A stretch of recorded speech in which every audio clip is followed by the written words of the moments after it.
So hello guys, welcome back to YouTube channel your engineering friend. My name is Shivam और आज मैं आपके EC के लेक्चर नंबर 15 को लेके आया हूं, जिसमें आज हम जो टॉपिक्स पढ़ने वाले हैं वो टॉपिक्स है line voltage and phase voltage in star and delta connection, then power factor in three phase balance system, और एक लास्ट टॉपिक है आपका स्टार एंड डेल्टा कनेक्शन।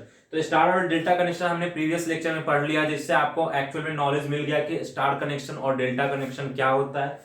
और उसी के रिलेटेड जो ये पॉइंट है हमारा लाइन वोल्टेज और phase voltage, means line voltage और फेज वोल्टेज हमारे डेल्टा कनेक्शन में कैसे क्रिएट होता है। तो इन चीजों के बारे में हम आज के इस लेक्चर में बात करने वाले हैं। इन सब टॉपिक्स को हम वन बाय वन करके समझेंगे कि एक्चुअल में हमारा लाइन वोल्टेज क्या होता है, फेज वोल्टेज क्या है, देन पावर क्या है, पावर फैक्टर क्या है। तो इन सब चीजों को मैं आज के इस लेक्चर में आप लोगों को बताने वाला हूँ। ओके, तो प्रीवियस लेक्चर में मैंने आप लोगों को जो भी टॉपिक्स पढ़ाए थे, लाइक स्टार और डेल्टा कनेक्शन के बारे में बताया था, तो वो टॉपिक्स आप जरूर जाके देखें, जिससे कि आपको आगे के जो भी टॉपिक्स है, मींस इस लेक्चर में जो भी टॉपिक्स हम पढ़ेंगे वो आपको आसानी से समझ में आने वाला है।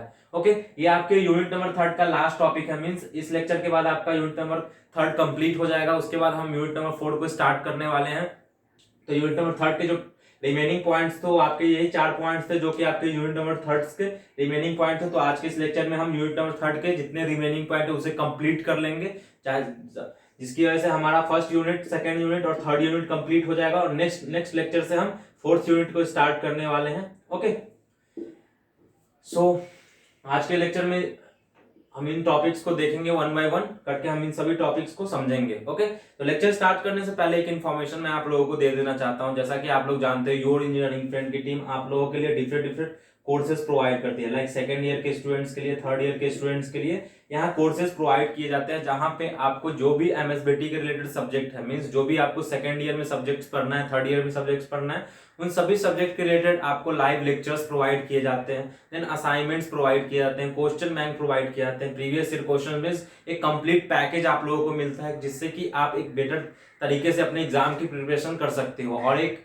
बेनिफिट और है यहाँ पे कि आप आसानी से यहाँ 90 प्लस स्कोर कर सकते हो। मींस अगर आप इस कोर्स से एनरोल होते हो इस कोर्स में, तो आसानी से 90 प्लस स्कोर कर सकते हो, जो कि बेनिफिशियल होगा आपके आगे के स्टडी के लिए। जब आप डिप्लोमा कंप्लीट करने के बाद इंजीनियरिंग में जाओगे, तो उस टाइम आपको आसानी से, अगर आपके पास 90 प्लस स्कोर रहा, तो आसानी से आपको कोई भी अच्छा कॉलेज मिल जाएगा। ओके, तो ये कुछ बेनिफिट्स है जो कि आपको इन कोर्सेज में प्रोवाइड किया जाता है। तो इस कोर्स में इनरोल करने के लिए आप इस चैनल के डिस्क्रिप्शन में आपको एक गूगल फॉर्म का लिंक मिलेगा, जहां पे आप जाके अपने डिटेल्स को फिल कर सकते हो, और उस डिटेल्स के बेसिस पे आपके योर इंजीनियरिंग फ्रेंड की टीम आपके साथ कांटेक्ट करके आपको सभी इंफॉर्मेशन प्रोवाइड कर देगी कि एक्चुअल में कौन कौन से सर्विसेज आप लोगों को मिलने वाले हैं और एक्चुअल स्ट्रक्चर क्या है आपके कोर्स का। ओके, देन स्टार्ट करते हैं इस लेक्चर को। तो आज के इस लेक्चर में जो टॉपिक्स हम पढ़ने वाले हैं वो topics line voltage, phase voltage है, देन पावर फैक्टर हम समझेंगे, then star and delta connection, जो कि ऑलरेडी हमारा ये टॉपिक कंप्लीट हो चुका है। ओके, तो इन तीनों टॉपिक्स को हम वन बाय वन करके देखते हैं कि एक्चुअल में है क्या। ओके, तो फर्स्ट टॉपिक है आपका line voltage and phase voltage in star और डेल्टा कनेक्शन। तो स्टार और डेल्टा कनेक्शन में क्या होता था कि हमारे पास 3 फेज थे, लाइक आर वाई बी, तीनों पेज आपस में कनेक्ट थे। ओके, तो स्टार कनेक्शन में क्या, ये आपको बस ये फॉर्मूला को याद रखना है, मींस कि लाइन वोल्टेज और फेज वोल्टेज वो किस तरह रिलेटेड है, स्टार कनेक्शन में क्या है और फेज डेल्टा कनेक्शन में क्या है। तो सबसे पहले मैं आप लोगों को लाइन वोल्टेज समझाता हूं कि लाइन वोल्टेज एक्चुअल में क्या है। जब भी हम एक फेज को और न्यूट्रल को, जब दोनों को ऐड करते हैं, तो वो हमारा फेज वोल्टेज हो जाता है। मींस आपका फेज कौन कौन सा था, आर फेज था आपके पास, वाई फेज था, बी फेज था। मींस हम इसमें से कोई भी एक फेज लेंगे, मैंने आर फेज ले लिया और इसके साथ एक न्यूट्रल पॉइंट को कनेक्ट कर दिया, तो ये दोनों जब हम कंबाइन करेंगे आपस में, तो वो क्या हो जाएगा, आपका फेज वोल्टेज कहलाएगा वो। ओके, और जब हमारा दो फेज आपस में कनेक्ट हो, मींस क्या, अगर आपका आर भी कनेक्ट है और आपका बी कनेक्ट है, मींस दोनों क्या है, दोनों फेज ही है। जब आपका दोनों फेज आपस में कनेक्ट हो, उसे हम लाइन वोल्टेज बोलते हैं। ओके, तो आप लोगों ने समझ लिया कि फेज वोल्टेज किसे कहा जाता है और लाइन वोल्टेज किसे कहा जाता है। तो अब हम इन दोनों के बीच का रिलेशन देखते हैं कि लाइन वोल्टेज और फेज वोल्टेज में कैसा रिलेशन है, स्टार कनेक्शन में क्या रिलेशन है और डेल्टा कनेक्शन में क्या रिलेशन है। मींस फेज वोल्टेज क्या हो जा रहा है यहाँ पे, फेज प्लस न्यूट्रल, और लाइन वोल्टेज क्या हो जा रहा है, फेज प्लस फेज। मींस दो फेज को आपस में कंबाइन किया हमने, तो हमें लाइन वोल्टेज मिल गया। जब हमने एक फेज प्लस एक न्यूट्रल को जब आपस में दोनों वायर को ऐड किया, तो हमें क्या मिल गया, फेज वोल्टेज मिल गया। अब हमें क्या चेक करना है कि इन दोनों का एक्चुअल रिलेशनशिप क्या है। मींस फेज वोल्टेज और लाइन वोल्टेज स्टार कनेक्शन में क्या रिलेशन है और डेल्टा कनेक्शन में इन दोनों का क्या रिलेशन है। तो लाइन वोल्टेज और फेज वोल्टेज का आपका स्टार कनेक्शन में क्या रिलेशन है, line voltage is equal to √3 phase voltage. Means जब भी आपका लाइन वोल्टेज आपका स्टार कनेक्शन में पूछ लिया जाए तो आपको हमेशा याद रखना है कि लाइन वोल्टेज आपका √3 फेज वोल्टेज होता है। ओके, तो स्टार कनेक्शन में आपको हमेशा ये याद रख लेना है कि लाइन वोल्टेज जो भी हमारा होगा वो हमारे फेज वोल्टेज का √3 होगा। ओके, तो ये फॉर्मूला है जहां से आप आसानी से स्टार कनेक्शन में लाइन वोल्टेज और फेज वोल्टेज को आपस में रिलेट कर पाते हो। वैसे ही हमारे पास एक फॉर्मूला है डेल्टा कनेक्शन का जिसमें line voltage is equal two phase voltage. Means line का भी वोल्टेज और फेज का भी वोल्टेज दोनों आपस में सेम होने वाला है। अगर ये 50 वोल्ट प्रोवाइड कर रहा है तो ये भी 50 वोल्ट ही प्रोवाइड करेगा। बट इसमें क्या हो जाएगा, अगर ये 50 वोल्ट प्रोवाइड कर रहा है तो ये कितना प्रोवाइड करेगा, √3 इंटू 50 वोल्ट। ओके, तो यहाँ पे क्या हो जा रहा है, यहाँ पे दोनों के वोल्टेज में डिफरेंस है स्टार कनेक्शन में, बट यहाँ पे क्या है, दोनों के वोल्टेज में कुछ भी डिफरेंस नहीं है। मींस दोनों, अगर आप किसी स्टार कनेक्शन में डेल्टा कनेक्शन में आप अगर लाइन वोल्टेज भी यूज कर रहे हो फिर भी आपको उतना ही वोल्ट मिल रहा है, अगर आप फेज वोल्टेज यूज कर रहे हो फिर भी आपको उतना ही वोल्टेज मिल रहा है। ओके, बट स्टार कनेक्शन में क्या होता है, दोनों के वोल्टेज में चेंज हो जाता है। मींस अगर आप स्टार कनेक्शन में लाइन वोल्टेज को यूज करोगे तो वहां पे आपको कम वोल्टेज मिलेगा, बट जब आप फेज वोल्टेज यूज करोगे तो आपको √3 पॉइंट ज्यादा आपको फेज वोल्टेज यहाँ पे मिलने वाला है स्टार कनेक्शन में। ओके, तो ये कुछ रिलेशन है लाइन वोल्टेज के और फेज वोल्टेज में जो कि आपको स्टार और डेल्टा कनेक्शन में पूछ लिए जाते हैं। तो आपको हमेशा याद रखना है कि हमारा लाइन वोल्टेज स्टार कनेक्शन में √3 फेज वोल्टेज होता है और जो हमारा लाइन वोल्टेज डेल्टा कनेक्शन में होते हैं वो हम आपका फेज वोल्टेज के इक्वल होता है। ओके, नेक्स्ट पॉइंट है हमारा पावर, कि पावर एक्चुअल में क्या है। तो हम मैंने आपको प्रीवियसली भी लेक्चर्स में बताया है कि पावर एक्चुअल में क्या होता है कि एक्चुअल एनर्जी जो आपका लोड कंज्यूम कर रहा है। मींस कोई भी लोड आपका, मींस कोई भी डिवाइस जो आपके एनर्जी को यूज कर रहा है आपके सर्किट से, तो कितना पावर को यूज कर रहा है, मींस कितना एनर्जी को यूज कर रहा है, तो उसका हमने फॉर्मूला देखा था। पावर का मतलब क्या होता है, वोल्टेज, करंट और कॉस थीटा।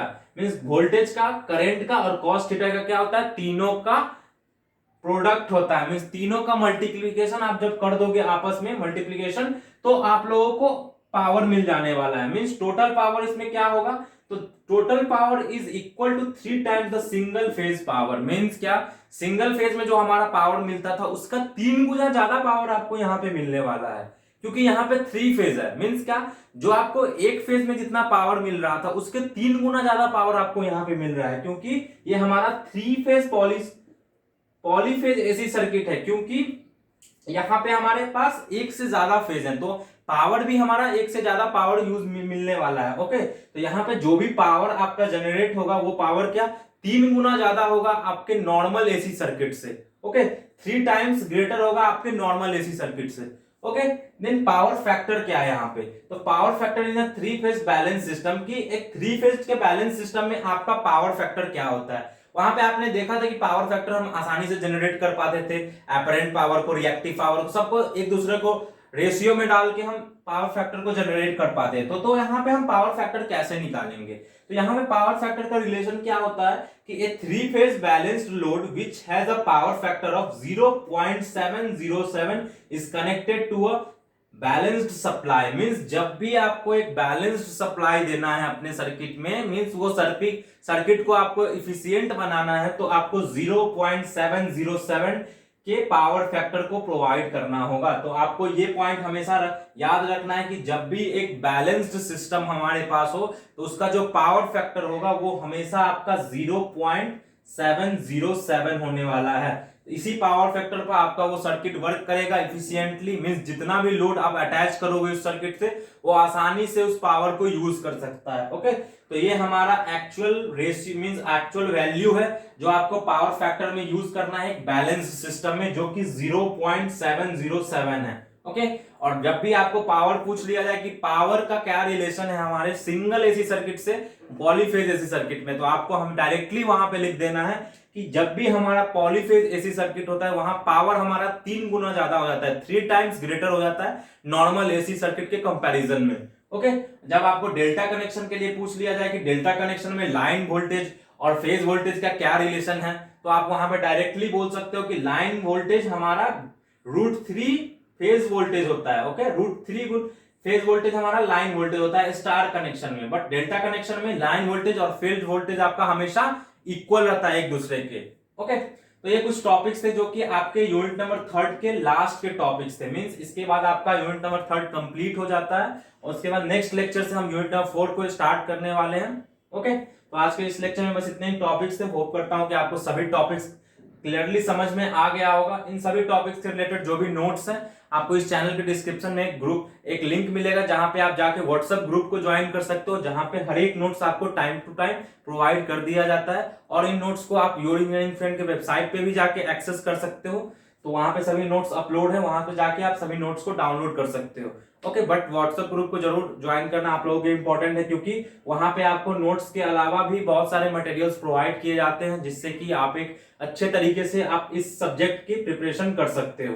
ओके, मैं ट्राई करूंगा कि आपके एग्जाम से पहले जितने भी आपके यूनिट्स हैं सभी यूनिट्स को मैं क्लियर करवा दूं, जो कि आपके एग्जाम के लिए बेनिफिशियल होगा। वहां पे आप सभी क्वेश्चन को आसानी से टैकल कर सकते हो। ओके